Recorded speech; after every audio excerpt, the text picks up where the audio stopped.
Hi friends, ఇవాళ నేను మీతో ఫ్రిడ్జ్ డీప్ క్లీనింగ్ రొటీన్ని షేర్ చేస్తున్నానండి. ఇలా కనుక నేను ఇక్కడ వీడియోలో చూపించిన విధంగా మీరు ఆ చిన్న చిన్న టిప్స్ ఫాలో అయినట్లయితే మీ ఫ్రిడ్జ్ని చాలా ఈజీగా ఎక్కువ టైం పట్టకుండా నీట్గా క్లీన్ చేసేసుకోవచ్చు. ఇలా మీరు 1 మంత్కి ఒకసారి అలా చేసుకున్నట్లయితే కనుక ఫ్రిడ్జ్ ఎప్పటికీ కూడా కొత్త దానిలాగా అలా అనిపిస్తుంది. నేను ఈ ఫ్రిడ్జ్ని 2 ఇయర్స్ నుంచి యూజ్ చేస్తున్నాను.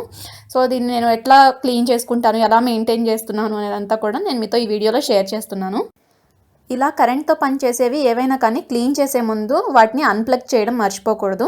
సో నేను ఫస్ట్ దీన్ని అన్ప్లగ్ చేసి ఈ ప్లగ్ తీసేసాను. తర్వాత మీకు ఈ ఫ్రిడ్జ్ అంతా కూడా ఎంత డస్టీగా ఉంది ప్రెజెంట్ అనేది చూపిస్తున్నాను. నాకు ఎగ్జామ్స్ ఉండడం వల్ల మొత్తం ఈ మధ్య క్లీన్ చేయడం అనేది నాకు కుదరలేదు. యాక్చువల్గా రెగ్యులర్గా ఎప్పటికప్పుడు క్లీన్ చేస్తూ ఉంటాను పైన. ఇవాళ నేను అందుకని మొత్తం కూడా ఖాళీ చేసేసి డీప్ క్లీన్ చేద్దామని చెప్పేసి స్టార్ట్ చేస్తున్నాను. సో ఫ్రిడ్జ్ ఆఫ్ చేయగానే మనకి లోపల ఐస్ అదంతా ఉంటుంది కదా, దాన్నంతా ఈజీగా త్వరగా ఎలా తీసేయచ్చు, తర్వాత క్లీన్ చేసేటప్పుడు ఏమేమి యూజ్ చేస్తే ఈ మరకలు ఇలాంటివన్నీ కూడా తొందరగా పోతాయి అనేదంతా కూడా నేను మీకు ఇప్పుడు క్లియర్గా షేర్ చేస్తాను.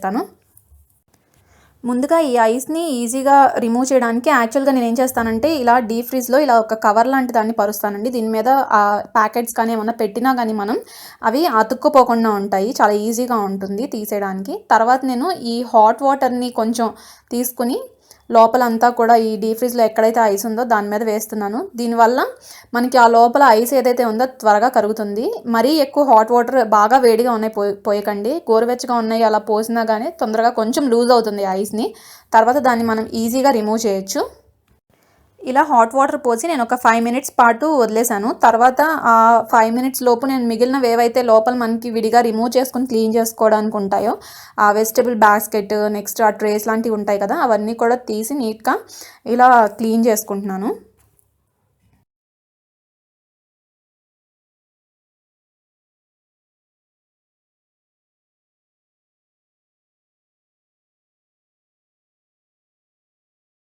అలా క్లీన్ చేసుకున్న తర్వాత ఒక ఫోర్క్ హెల్ప్తో స్లోగా ఈ ఐస్ని రిమూవ్ చేయడానికి ట్రై చేస్తున్నాను. మనకి ఆ ట్రేకను ఐస్కి మధ్యలో ఎక్కడైతే గ్యాప్ లైట్గా ఫామ్ అవుతుందో అక్కడ కనుక మీరు కొంచెం ఈ ఫోర్క్ని యూజ్ చేసి కనుక లాగినట్లయితే ఆ ఐస్ కిందకు వచ్చేస్తుంది మనకి ఈజీగా. ఇది చేసేటప్పుడు కొంచెం కేర్ఫుల్గా చేయండి, లేకపోతే ఆ ప్లాస్టిక్వి కదా మొత్తం, అవి డ్యామేజ్ అయ్యే ఛాన్సెస్ ఉంటాయి. చాలా జాగ్రత్త చేయాలి. చూసారు కదా, ఇలా ఐస్ చాలా ఈజీగా విడిగా వచ్చేస్తుంది. ఇంకా ఎక్సెస్ వాటర్ ఏమన్నా ఉన్నా అవన్నీ కూడా నేను రిమూవ్ చేసేస్తున్నాను. కింద గిన్నె ఒకటి పెట్టుకున్నాను ఈజీగా, అంటే మళ్ళీ ఫ్రిడ్జ్లో వాటర్ అది పడకుండా. తర్వాత ఈ ఫ్రిడ్జ్ని డోర్ ఉంది కదా, ఈ డోర్లో దీన్ని క్లీన్ చేసుకోవడానికి నేను ఇయర్ బడ్స్ని యూజ్ చేస్తానండి. నార్మల్గా మనం వేరే వేటితో ఉన్న క్లీన్ చేయడానికి ట్రై చేయడానికి మనకు కొంచెం కష్టంగా అనిపిస్తుంది. ఇయర్ బడ్స్తో కనుక మనం ట్రై చేసినట్లయితే చాలా ఈజీగా వచ్చేస్తుంది. యాక్చువల్లీ అక్కడ ఏం లేనట్టు కనిపిస్తుంది మనకి, కానీ ఇయర్ బడ్తో లాగినట్లయితే కనుక అక్కడ డస్ట్ ఏదైతే లోపలికి ఇరుక్కుపోయిందో అదంతా కూడా నీట్గా వచ్చేస్తుంది. ఇలా డోర్ మొత్తం కూడా 4 సైడ్స్ కూడా నీట్గా నేను ఈ ఇయర్ బడ్స్ హెల్ప్తో క్లీన్ చేసుకుంటాను.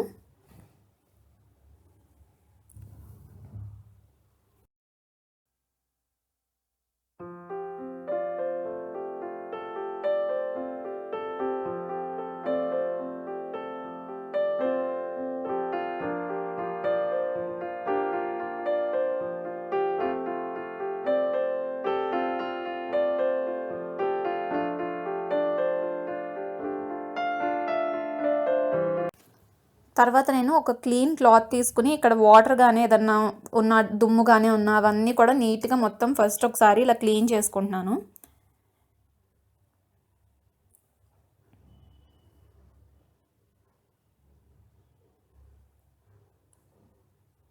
ఇలా తుడుచుకునేటప్పుడు అది లోపల ఉన్న వైర్స్కి వాటికి టచ్ అవ్వకుండా జాగ్రత్తగా చూసుకోండి, అవి మళ్ళీ కదిలితే కనుక పని చేయకపోవచ్చు. కాబట్టి నేను చాలా కేర్ఫుల్గా మొత్తం రిమైనింగ్ పార్ట్ ఏదైతే ఉందో అదంతా కూడా నీట్గా క్లీన్ చేస్తున్నాను. తర్వాత ఒక బౌల్లో కొంచెం నేను తినే సోడా ఉంటుంది కదా, దాన్ని తీసుకొని అందులో లెమన్ జ్యూస్ కలుపుతున్నాను. ఇలా మనం నిమ్మరసం కలిపినప్పుడు ఇలా ఫామ్ అవుతుంది ఫోమ్ లాగా. తర్వాత నేను ఈ నిమ్మ చెక్కని రివర్స్ చేసి ఈ వాటర్ ఏదైతే మనం మిక్స్ చేసుకున్నామో దానిలో కొంచెం ముంచి క్లీన్ చేస్తాను. ఇలా క్లీన్ చేసేటప్పుడు మధ్య మధ్యలో మనకి దానికి ఉన్న జ్యూస్ అయిపోగానే మళ్ళీ కొంచెం ఆ లిక్విడ్లో ముంచి కనుక క్లీన్ చేసుకున్నట్లయితే మనకి ఫ్రిడ్జ్లో ఏదన్నా బ్యాడ్ స్మెల్ లాంటివి ఉన్నా కూడా అవన్నీ కూడా పోయి ఫ్రెష్గా అవుతుంది ఫ్రిడ్జ్. అండ్ మనకి బొద్దింకలు కానీ ఇలాంటివి ఏమన్నా దూరుతూ ఉంటాయి కదా ఫ్రిడ్జ్లోకి, అలాంటివి కూడా ఇలా క్లీన్ చేయడం వల్ల పోతాయి.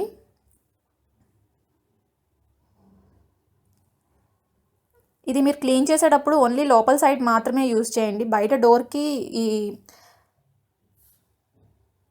ఈ లిక్విడ్ని యూజ్ చేయకూడదు. బయట యూజ్ చేసినట్లయితే ఫ్రిడ్జ్ కలర్ కొంచెం ఫేడ్ అయిపోయే ఛాన్సెస్ ఉంటాయి. కాబట్టి ఓన్లీ లోపల వైపు మాత్రమే నేను ఇలా క్లీన్ చేస్తాను. బయట ఎలా క్లీన్ చేస్తాను ఈజీగా సింపుల్గా అనేది కూడా నేను మీతో షేర్ చేస్తాను.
ఇలా మొత్తం ఆ లిక్విడ్ని అప్లై చేసుకున్న తర్వాత నేను ఒక క్లాత్ని నీళ్ళల్లో ముంచి చక్కగా పిండేసేసి దాంతో మొత్తం మళ్ళీ తుడుస్తున్నాను నీట్గా. ఆ నిమ్మరసంది అంతా కూడా డస్ట్తో పాటుగా మొత్తం పోయేలాగా.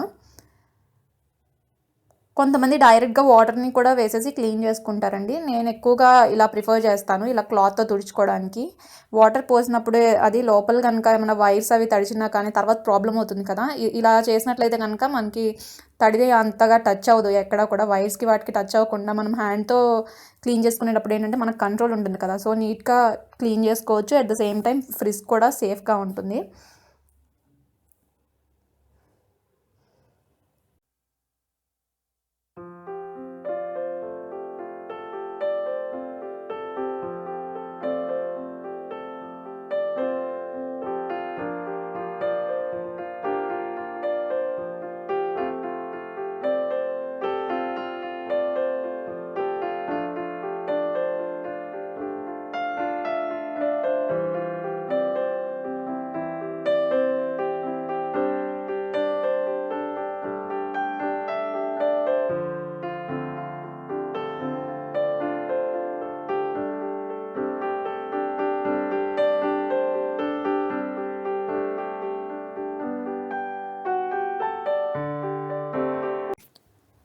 తర్వాత ఒక పొడి క్లాత్ తీసుకుని ఇప్పుడు మళ్ళీ మొత్తం ఒకసారి క్లీన్ చేసుకుంటున్నాను. ఇందాక తడిగుడ్డతో తుడిచాను కదా, ఆ తడంతా పోవడానికి ఇలా పొడిగుడ్డతో నీట్గా తుడుస్తున్నాను.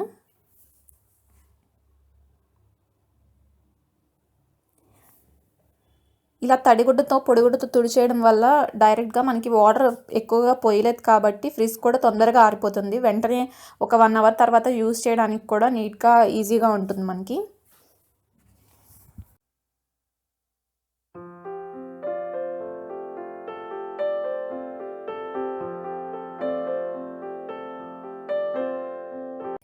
ఇప్పుడు బయట సైడ్ డోర్ మీద పడే మరకలు కానీ మచ్చలు కానీ ఇవన్నీ ఉంటాయి కదా, వీటన్నిటిని కూడా నీట్గా ఎలా ఈజీగా క్లీన్ చేసుకోవచ్చు అనేది నేను షేర్ చేస్తున్నానండి. నేను ఇక్కడ కాలిన్ యూజ్ చేస్తున్నాను.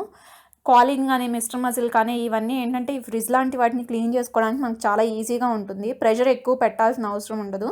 కాబట్టి ఇది స్ప్రే చేసి కనుక ఒక 2 మినిట్స్ అలా వదిలేసేసి మనం క్లాత్తో కనుక నీట్గా తుడుచుకున్నట్లయితే ఈ మచ్చలంతా పోయి ఫ్రిడ్జ్ మళ్ళీ షైన్ వస్తుంది. ఈ పైన కూడా నేను కాలిన్ని స్ప్రే చేసి ఈజీగా క్లీన్ చేస్తాను.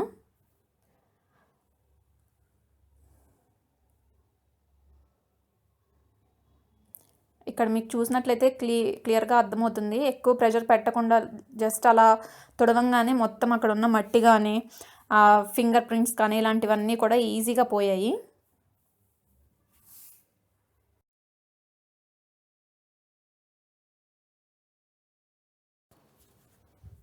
ఇలా నెలకొకసారి కనుక క్లీన్ చేసుకున్నట్లయితే ఫ్రిడ్జ్ చాలా నీట్గా ఉంటుందండి, కొత్త దానిలానే ఉంటుంది. నేను 2 ఇయర్స్ నుంచి మెయింటైన్ చేస్తున్నాను దీన్ని.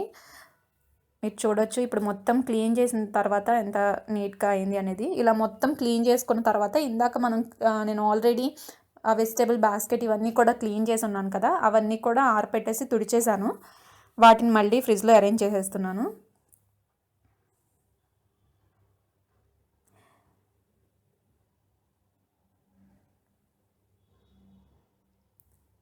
ఈ ర్యాక్స్లో మీరు కావాలంటే మనకి ఫ్రిడ్జ్ షీట్స్ కూడా దొరుకుతాయండి. వాటిని యూజ్ చేసినా కానీ మీకు ఈజీగా ఉంటుంది. నాది గ్లాస్వి కాదు కాబట్టి నేను అంత ప్రిఫర్ చేయను యూజ్ చేయడానికి. క్లీన్ చేసేసుకోవడానికి నాకు ఈజీగానే ఉంటుంది.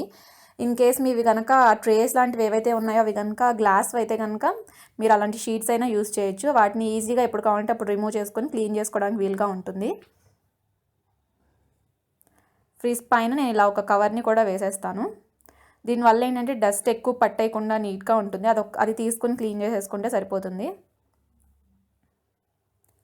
చూసారు కదా ఫ్రెండ్స్, నా ఫ్రిడ్జ్ని నేను ఇలా మంత్లీ వన్స్ క్లీన్ చేసుకుంటూ ఉంటాను. ఈ వీడియో మీకు ఎలా అనిపించిందో నాకు కింద కామెంట్ సెక్షన్లో కామెంట్ చేసి చెప్పండి. అండ్ ఇంకేమన్నా మీకు ఫ్రిడ్జ్కి సంబంధించిన టిప్స్ ఎక్స్ట్రా ఏమైనా తెలుసుంటే నాతో షేర్ చేయండి.